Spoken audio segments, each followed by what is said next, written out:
ഈ ഇടതുപക്ഷ ഗവൺമെന്റിന്റെ പ്രധാനപ്പെട്ട യൂണിയനുകൾ പ്രവർത്തിക്കുന്ന ബാങ്കുകൾ ഈ കേരളത്തിലെ സാധാരണക്കാരായിട്ടുള്ള ആളുകൾക്ക് ജൻധൻ അക്കൗണ്ട് തുടങ്ങാൻ, നിങ്ങൾക്ക് ജൻധൻ അക്കൗണ്ട് തുടങ്ങാനുള്ള അവകാശമില്ല എന്ന് പറഞ്ഞ ആൾക്കാരാ. എന്താ സംഭവിച്ചെന്നറിയോ? 12 രൂപക്കും 336 രൂപക്കും 10 ലക്ഷം രൂപ വരെ ഇൻഷുറൻസ് കിട്ടുമായിരുന്ന പദ്ധതി സാധാരണക്കാരന് കിട്ടാതെ വെച്ചുകൊണ്ടിരിക്കുക ബാങ്കിനകത്ത്.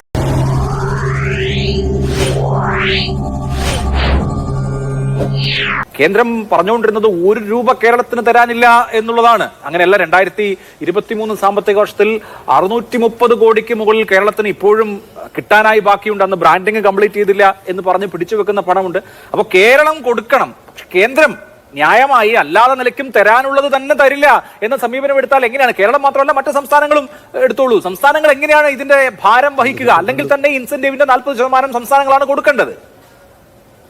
ഈ അഭിലാഷ് ചോദിച്ച കണക്കുകൾ 2023 കണക്കുകൾ അത് ഇടതുപക്ഷത്തിന്റെ പ്രതിനിധികൾ പറയുന്നത് കേട്ടിട്ടാണ് അങ്ങ് ചോദിക്കുന്നതെങ്കിൽ ഇല്ല, രാജ്യത്തെ സൗരഭ് ജെയിൻ ജോയിന്റ് സെക്രട്ടറി, കേന്ദ്ര സർക്കാർ, കേന്ദ്ര ആരോഗ്യ സെക്രട്ടറിയുടെ കത്തെന്തായാലുണ്ട്. ഇടതുപക്ഷത്തിന്റെ പ്രതിനിധി ഒന്നും എനിക്ക് കാര്യം പറഞ്ഞു ശരിയല്ലേന്ന് കേന്ദ്ര ആരോഗ്യ സെക്രട്ടറി പറയുന്നത് ശരിയല്ലേ? എങ്ങനെ കൊടുക്കും? നമ്മുടെ രാജ്യത്ത് 24 കൊടുത്തില്ല എന്ന കേസുണ്ടോ? 22 കൊടുത്തില്ല എന്ന കേസുണ്ടോ? 21 കൊടുത്തില്ല എന്ന കേസുണ്ടോ? ഇല്ലല്ലോ. 23 കൊടുത്തില്ല. അതിന് കാരണം ഉണ്ടാവുമല്ലോ. കേരള ഗവൺമെന്റിലേക്ക് കൊടുക്കാനുള്ള ആ പണം കൊടുത്തില്ല എന്ന് പറയുമ്പോ അതിനുള്ളൊരു കാരണവും കൂടി ഉണ്ടാവുമല്ലോ. അതുകൂടി വായിച്ചോ. ആയുഷ്മാൻ വെറുതെ പിടിച്ചു നോക്കാം. കേന്ദ്ര ആയുഷ്മാൻ ആരോഗ്യ മന്ദിർ ബ്രാൻഡിംഗ് കേരളം നടപ്പാക്കാത്തത് കൊണ്ട് ആ പണം നൽകിയിട്ടില്ല. നടക്കില്ല. അത് കഴിഞ്ഞ് അത് പറയാതെ ഇത് കേട്ട് അല്ല അഭിലാഷ്, ഇത് കേട്ടുകൊണ്ടിരിക്കുന്ന ആളുകൾ ഇത് കേട്ടുകൊണ്ടിരിക്കുന്ന ആളുകൾ ധരിക്കും കേന്ദ്ര ഗവൺമെന്റ് അനധികൃതമായി എന്തോ പിടിച്ചു വെച്ചിരിക്കുന്നത്. ഒന്നും പിടിച്ചു വെച്ചിട്ടില്ലെന്ന്. നിങ്ങൾ കേന്ദ്ര ഗവൺമെന്റ് നടപ്പാക്കണമെന്ന് പറയുന്ന ഒരു പദ്ധതി അത് കേരളത്തിന് മാത്രമായി, ഞങ്ങൾ വേറെ രാജ്യമൊന്നുമല്ലല്ലോ. കേരളം വേറെ രാജ്യമാണോ? മറ്റു സംസ്ഥാനങ്ങൾക്ക് നടപ്പാക്കാം, കേരളത്തിന് നടപ്പാക്കാൻ പറ്റില്ല. അതെങ്ങനെ നടപ്പാവും? വിവിധ പദ്ധതി ഇപ്പൊ ഈ വിഷയം പദ്ധതികളുടെയും ബ്രാൻഡിംഗിന്റെ കാര്യത്തിലുണ്ട്. പക്ഷേ ഞാനൊന്ന് ഈ പറഞ്ഞ മാനദണ്ഡം പാലിക്കുന്നുണ്ടല്ലോ ഇപ്പോ. ഞാനൊന്ന് അല്ല, അങ്ങ് പറയുന്നത് നടക്കില്ല. എന്തുകൊണ്ട് നടക്കില്ല അങ്ങ് പറയൂ. ഞാനൊന്ന് തിരിച്ചു ചോദിക്കട്ടെ. ബഹുമാനപ്പെട്ട ശിവദാസൻ MP അടക്കമുള്ള ആളുകൾ MP മാർ എന്നുള്ള നിലക്ക് അതിന്റെ ബെനിഫിറ്റ് കൈപ്പറ്റുന്ന ആളുകളാണല്ലോ. ഞങ്ങൾ പാർലമെന്റിൽ പോകില്ല, അത് കേരളത്തിലല്ല, അതുകൊണ്ട് ഞങ്ങൾക്ക് കിട്ടാനുള്ള എല്ലാ ആനുകൂല്യവും തരണം, ഞങ്ങൾ ഇനി ഡൽഹിക്ക് പോകുന്നില്ല, കേരളത്തിലാണ് ഈ പാർലമെന്റ് വേണ്ടത്, നടക്കുന്ന കാര്യമാണോ?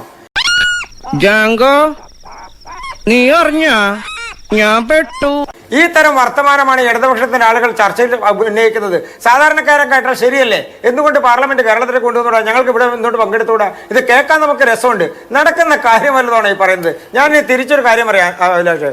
കോൺഗ്രസിന്റെ പ്രതിനിധിയും ഇടതുപക്ഷത്തിന്റെ പ്രതിനിധിയും പറഞ്ഞപ്പോ ഒരു വലിയ ഈ ചാണകം തളിക്കുന്നതിനെ കുറിച്ചും ഗോമൂത്രം രാഷ്ട്രീയ വിഷയങ്ങളല്ലേ, പറയുന്ന കാര്യങ്ങളല്ലേ, നമുക്കിപ്പോ വസ്തുതകളല്ലേ വേണ്ടത്. ഈ വിഷയത്തിൽ തന്നെ എനിക്ക് അങ്ങോട്ട് ക്ലാരിഫിക്കേഷൻ തന്നാൽ മതി. എന്റെ ഈ വിഷയം നമ്മളിപ്പോ സംസാരിച്ചുകൊണ്ടിരിക്കുന്ന വിഷയം, ഇപ്പൊ ഈ ആയുഷ്മാൻ ആരോഗ്യ മന്ദിറുമായി ബന്ധപ്പെട്ട ബ്രാൻഡിംഗ് നിബന്ധന കേരളം പാലിച്ചില്ല, അതുകൊണ്ട് ഞങ്ങൾ ഫണ്ട് തടഞ്ഞു വെച്ചു. ഓക്കെ, അതിനുശേഷമുള്ള സാമ്പത്തിക വർഷം ഫണ്ട് തന്നു എന്ന് അങ്ങ് പറഞ്ഞല്ലോ. അതിനർത്ഥം എന്താണ്? ഈ ബ്രാൻഡിംഗ് നിബന്ധന ഈ പറഞ്ഞ ഘട്ടത്തിന് ശേഷം പാലിച്ചുവെന്ന്. അങ്ങനെ പാലിച്ച ഘട്ടത്തിൽ കേന്ദ്ര ആരോഗ്യ മന്ത്രാലയം കേരളത്തിന് എഴുതിയ കത്തുണ്ട്. The state may expect the utilisation under NHM in financial year 2024-25. അപ്പൊ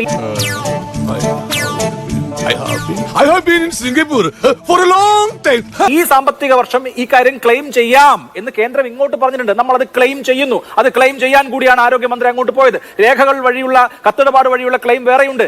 എന്നിട്ട് എന്തുകൊണ്ടാണ് പൈസ തരാത്തത്? അതാണ് പ്രശ്നം.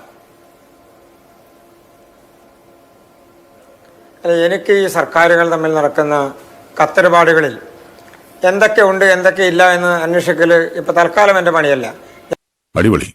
എന്റെ ചോദ്യം, കേരളത്തിന് 2023 കിട്ടാനുള്ള പണം കിട്ടിയില്ല, ബ്രാൻഡിങ് നടത്താത്തതുകൊണ്ട്. പക്ഷെ പിന്നീട് ബ്രാൻഡിങ് നടത്തി. അപ്പൊ അവിടെ വരുന്ന ആ പറഞ്ഞ കോടി, അവിടെ 639 കോടി അവിടെ ബാക്കി നിൽക്കുന്നുണ്ടല്ലോ. അത് നിങ്ങൾക്ക് അതിന്റെ NHM മാനദണ്ഡങ്ങൾ പാലിച്ച് നിങ്ങൾക്കത് എക്സ്പെഡിറ്റ് ചെയ്യാം അടുത്ത സാമ്പത്തിക വർഷമെന്ന് അന്ന് പറഞ്ഞിട്ട് എന്താണ് ഇപ്പൊ തരാത്തത് എന്നുള്ളതാണ് എന്റെ ചോദ്യം.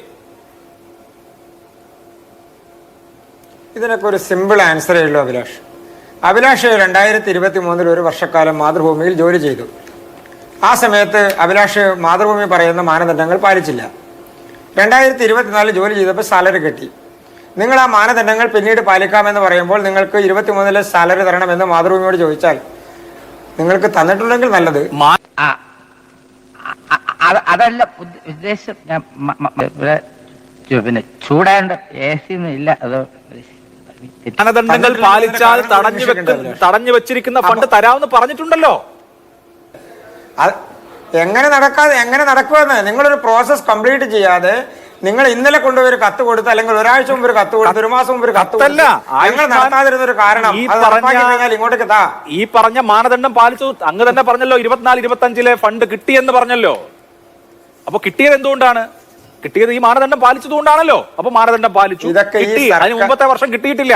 ആ കിട്ടാത്ത പണം, തടഞ്ഞു വെച്ചിരിക്കുന്ന പണം എന്തുകൊണ്ട് ഇപ്പൊ റിലീസ് ചെയ്യുന്നില്ല?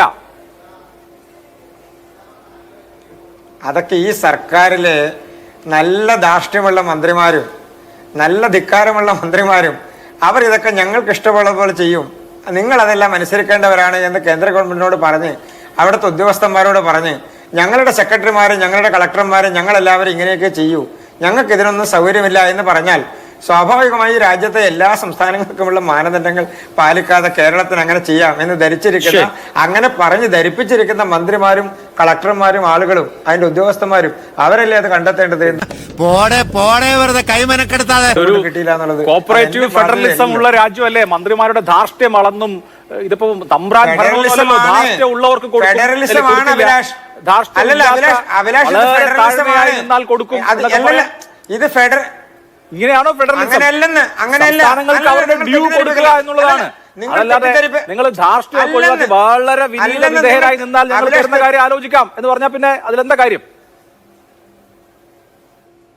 അഭിലാഷ് തെറ്റിദ്ധരിപ്പിക്കരുത്.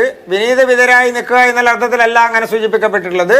നിങ്ങൾക്ക് ധാർഷ്ട്യമുണ്ട്, നിങ്ങൾക്ക് തെറ്റിദ്ധാരണ കൊണ്ട് നിങ്ങൾക്ക് തോന്നുന്നത് എല്ലാം ഞങ്ങൾ ചെയ്യുമെന്നുള്ള ധാർഷ്ട്യം കൊണ്ടാണ് കിട്ടാത്തത്. എങ്ങനെ കിട്ടുന്നത്? ഞങ്ങൾ ചെയ്യില്ല, ഈ പദ്ധതി ഞങ്ങൾ നടപ്പാക്കില്ല. ഇനി തിരിച്ചൊന്നും ചോദിക്കട്ടെ, ആയുഷ്മാൻ പദ്ധതി കേരളത്തിൽ നടപ്പാക്കിയിട്ടുണ്ടോ? NEP പദ്ധതി കേരളത്തിൽ നടപ്പാക്കിയിട്ടുണ്ടോ? കേന്ദ്ര ഗവൺമെന്റ് കൊണ്ടുവന്നിട്ടുള്ള എത്ര പദ്ധതികൾ ഈ ജൻധൻ അക്കൗണ്ടുകൾ, ഈ ഇടതുപക്ഷ ഗവൺമെന്റിന്റെ പ്രധാനപ്പെട്ട യൂണിയനുകൾ പ്രവർത്തിക്കുന്ന ബാങ്കുകൾ, ഈ കേരളത്തിലെ സാധാരണക്കാരായിട്ടുള്ള ആളുകൾക്ക് ജൻധൻ അക്കൗണ്ട് തുടങ്ങാൻ, നിങ്ങൾക്ക് ജൻധൻ അക്കൗണ്ട് തുടങ്ങാനുള്ള അവകാശമില്ല എന്ന് പറഞ്ഞ ആൾക്കാരാ. എന്താ സംഭവിച്ചെന്നറിയോ? 12 രൂപക്കും 336 രൂപക്കും 10 ലക്ഷം രൂപ വരെ ഇൻഷുറൻസ് കിട്ടുമായിരുന്ന പദ്ധതി സാധാരണക്കാരന് കിട്ടാതെ വെച്ചുകൊണ്ടിരിക്കുക ബാങ്കിനകത്ത്. ആരാ വെച്ചുകൊണ്ടിരിക്കുന്നത്? ഈ സർക്കാരല്ലേ. ആയുഷ്മാൻ പദ്ധതി നടപ്പാക്കിയോ കേരളത്തിൽ? NEP പദ്ധതി നടപ്പാക്കിയോ കേരളത്തിൽ? എന്താ